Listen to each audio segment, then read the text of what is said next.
Ladies and gentlemen, this is TVP World. I'm your host, Benjamin Lee, and welcome aboard the Eastern Express. On today's episode of Eastern Express, we dive deep into the surprising and unprecedented development in the ongoing conflict between Russia and Ukraine.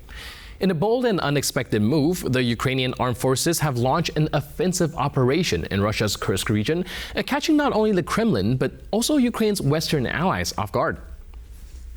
As the world watches closely, questions remain about the ultimate outcome of this daring offensive.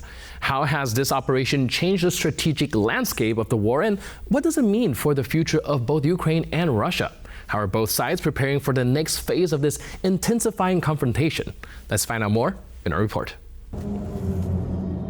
The Ukrainian offensive in the Russian region of Kursk continues. Although officially not much is known about the attack, videos circulating online show major battles and huge losses for both sides.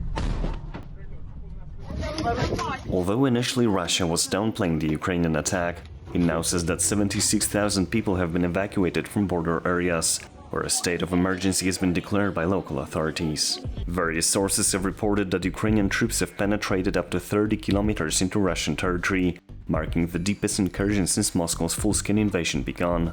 While Ukrainian-backed sabotage groups have previously made intermittent cross-border incursions, the Kursk offensive represents a coordinated assault by Kyiv's conventional forces. The attack has prompted discussion about Ukrainian goals and the purpose of the attack in general, but with very little official information and a rapidly developing situation amid battles, the full spectrum of the attack remains to be seen. And now let's take a look at the issue in greater detail. The recent Ukrainian operation in the Kursk region has taken both the Kremlin and Ukraine's Western allies by surprise. Once again, Ukraine has demonstrated its capability to deliver a significant blow against a much stronger adversary. While the final outcome of the Ukrainian offensive in Kursk remains uncertain, this operation will undoubtedly be studied in future military textbooks. It has already been described as an unprecedented event since World War II. For the first time in decades, the forces of one state have crossed into the territory of the Russian Federation. This operation by the Ukrainian Armed Forces has revealed the vulnerabilities along Russia's border, highlighting that while the Russian military is the aggressor in Ukraine, its own defenses at home are inadequate. Moreover, the Ukrainian command has proven its ability to execute a complex offensive operation under extreme conditions. Even as Ukrainian forces continue to face a numerically superior and better equipped enemy, they have successfully planned and conducted this operation in secrecy.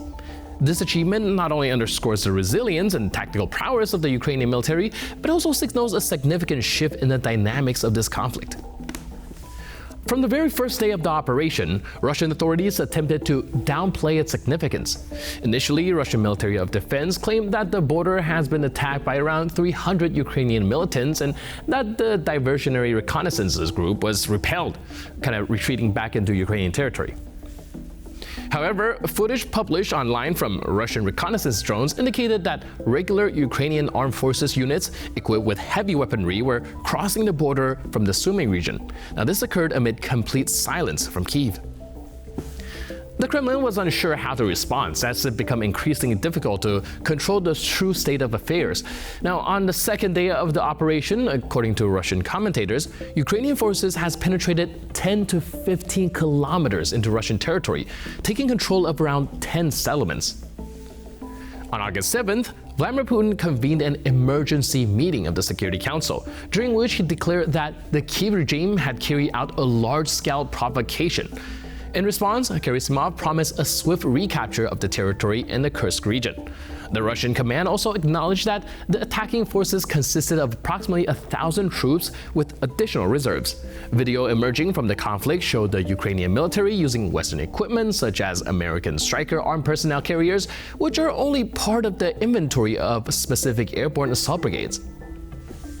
Russian commentators also pointed out that the Ukrainian had significant advantage in FPV kamikaze drones and have been provided with robust anti-aircraft shield. Now, this situation underscores not only the effectiveness of the Ukrainian military, but also the challenges faced by Russia in responding to such well-coordinated and well-equipped operation.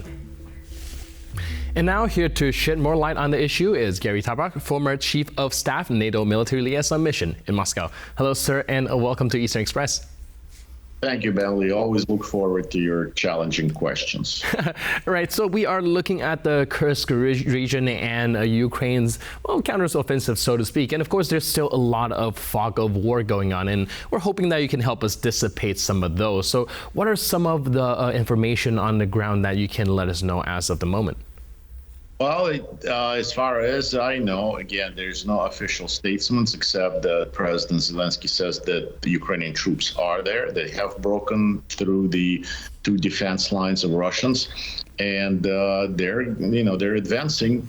And they're now Russians are building fortified structures around the nuclear plant, and Ukrainians are also building and constructing fortifications on the ground that they have captured, the Russian ground that they have captured. So my original intuition was that the Ukrainians are going to just have a raid, come in and show, listen, we can conduct the war on your ground as well. We're showing the world that we're not willing to give up or negotiate or do whatever on your terms. We're willing and able to fight, and we want to fight.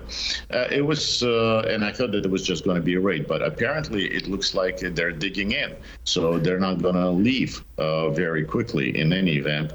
And it's showing again, like it was done in World War II by a raid that was led by Colonel Doolittle.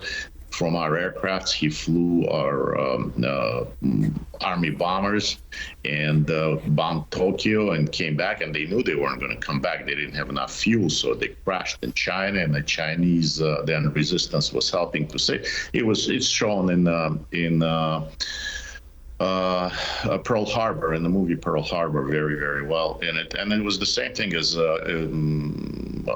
Polish hussars that attacked and tried to defend the line, or the Jewish ghetto in Warsaw Uprising, trying to attract the attention of the world, saying, listen, there's a crime going on, there's a genocide going on, while the world is standing by and watch. So I thought that this is what the Ukrainians were trying to do originally, but it appears that now they want to show that the war is going to spread if we're not going to take part in it and bring the end to it on Ukrainian terms, not on the Russian terms. We're not going to let a tyrant succeed in this event.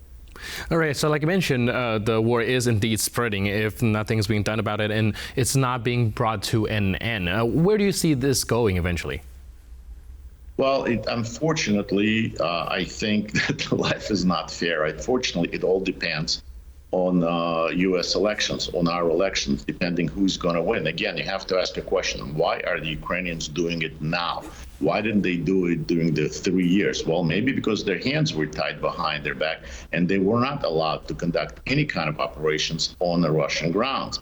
When Prigozhin was advancing on Moscow, Secretary Blinken warned the Ukrainians not to do any kind of provocations against Russia, let Putin stabilize, continue to kill Ukrainians, and only then Ukrainians were able to defend themselves. Again, they're constantly in a defense posture, which is impossible to maintain. You have to have an offensive operations as well in order to conduct the war. But Ukrainians were prevented from it. But now, all of a sudden, Ukrainians took that chance. And it's a very daring chance, very dangerous chance. And all of a sudden, the whole world says, oh, no, we're not against that. It's okay. Ukrainians have the right to do that. And we all of a sudden, the aid came in, not a large aid, but came in $125 million to Ukraine 4 days after that offensive operation. And then Europe followed. And, you have to ask a question, why?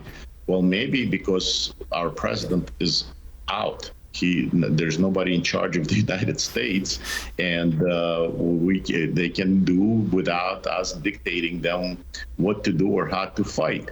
And then everybody just says, okay, well, we got to accept that. And again, I think the main point in it is that they're showing, or the lesson I learned from it is that they're showing that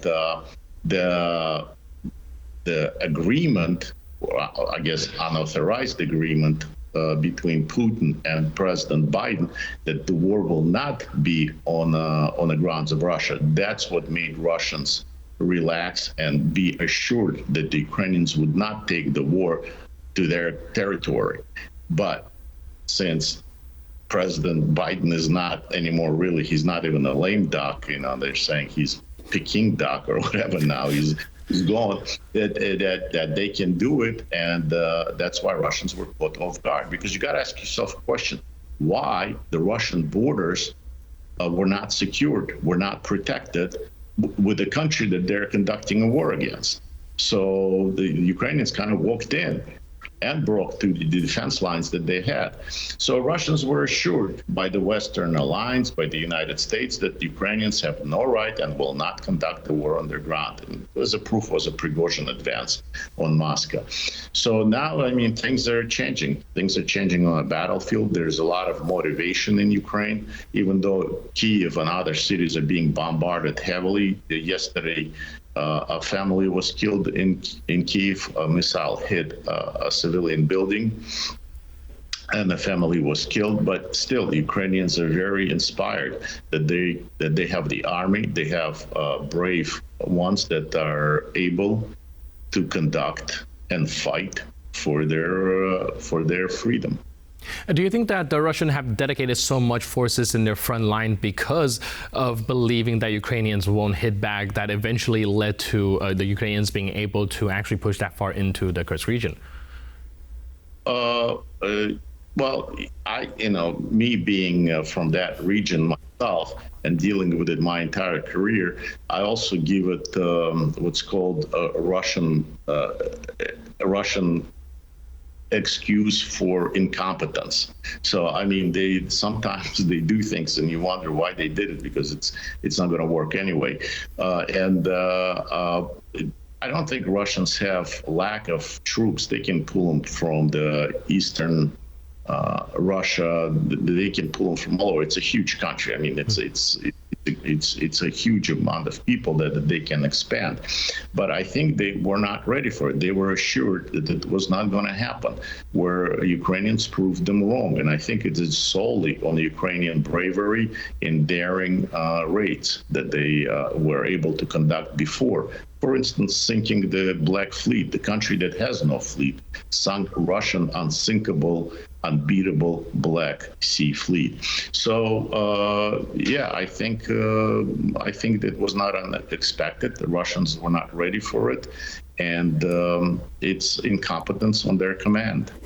Right, and now that this has happened, do you think that they have to go back to the drawing board and start recalculating and reformulating how they are going to approach this war?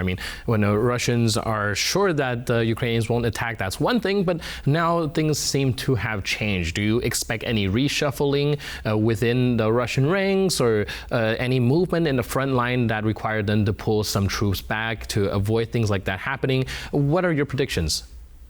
Well, I think they have to. And again, fortunately or unfortunately, everybody, Ukraine, Europe, Russians, they're looking at the United States. What are we going to do? What is the United States going to do? Who's going to win the elections? What actions this or that president is going to take, and try to adjust to it. Meanwhile, while that uncertainty or that chaos, if you may say, that's going on in my country, Ukrainians are taking advantage of it. Whether the Russians are going to take advantage of it, I'm sure they will. I'm sure the KGB mind at work there trying to do whatever they can to get involved in our elections, to subvert our elections, to put one side against the other. That's what they're very, very good at. They may not be very good at the battlefield, fighting on the ground, but what they are very good at is trickery and fog and lies and diversion.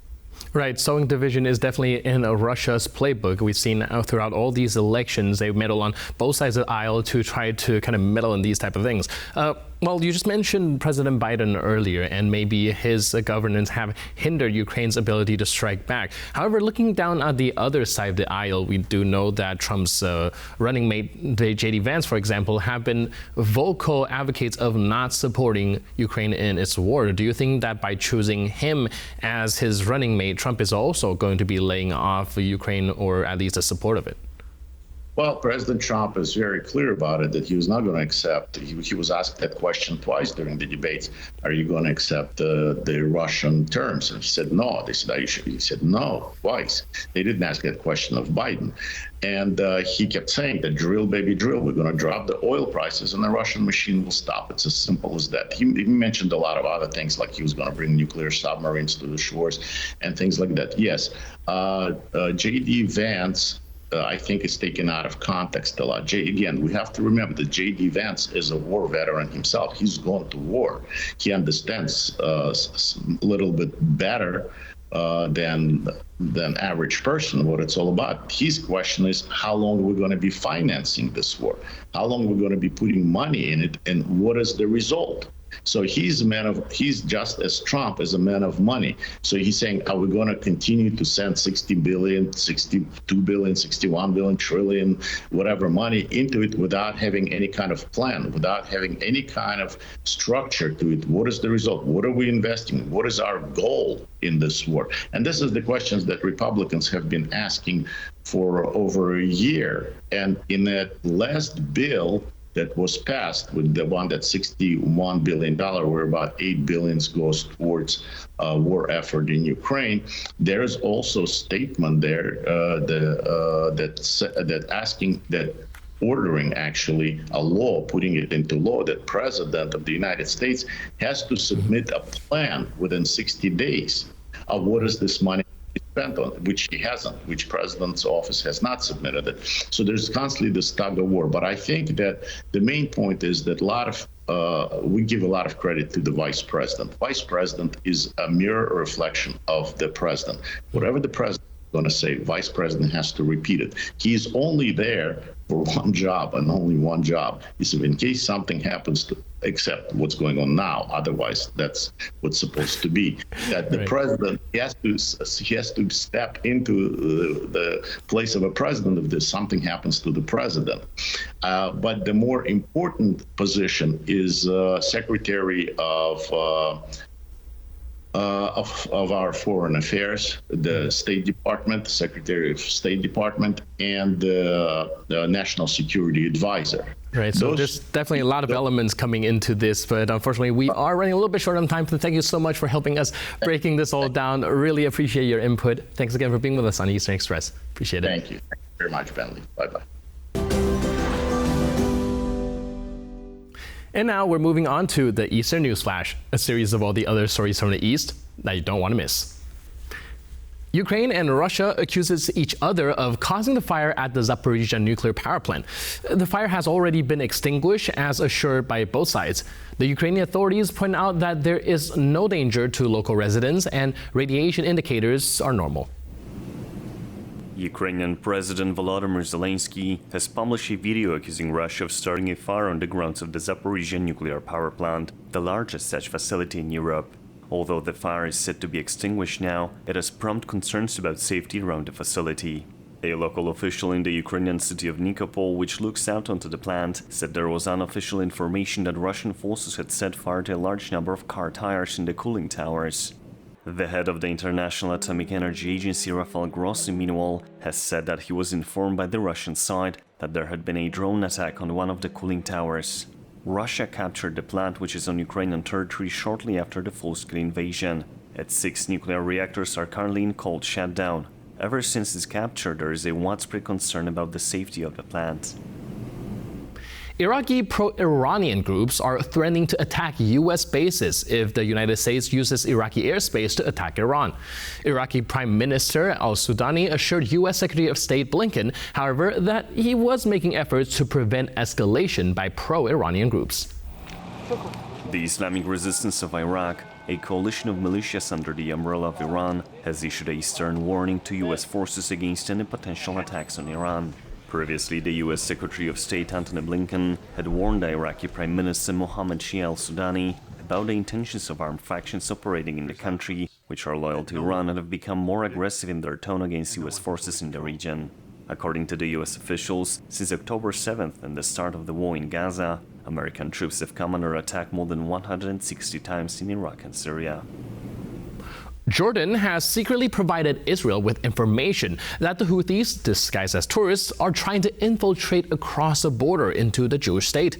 In recent months, Jordanian intelligence has prevented several attempts of such to cross the border.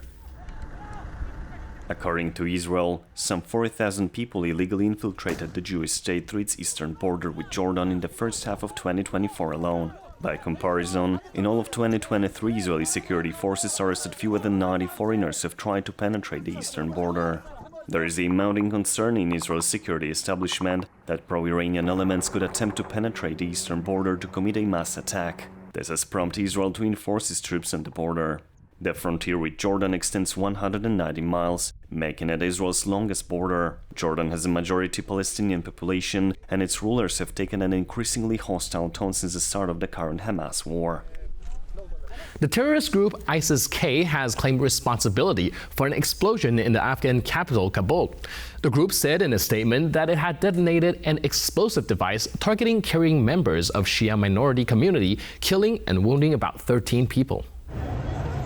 The Islamic State Khorasan claimed responsibility for the explosion targeting Shia civilians in Kabul.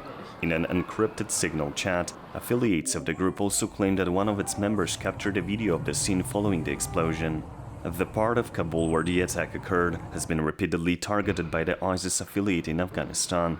The group has carried out major assaults on schools, hospitals and mosques. It has also attacked other Shia areas across the country. The ISIS-K has been a major rival of the Taliban since the latter seized control of Afghanistan in August 2021, as US and other troops withdrew. ISIS militias have struck Kabul and other parts of the country on numerous occasions.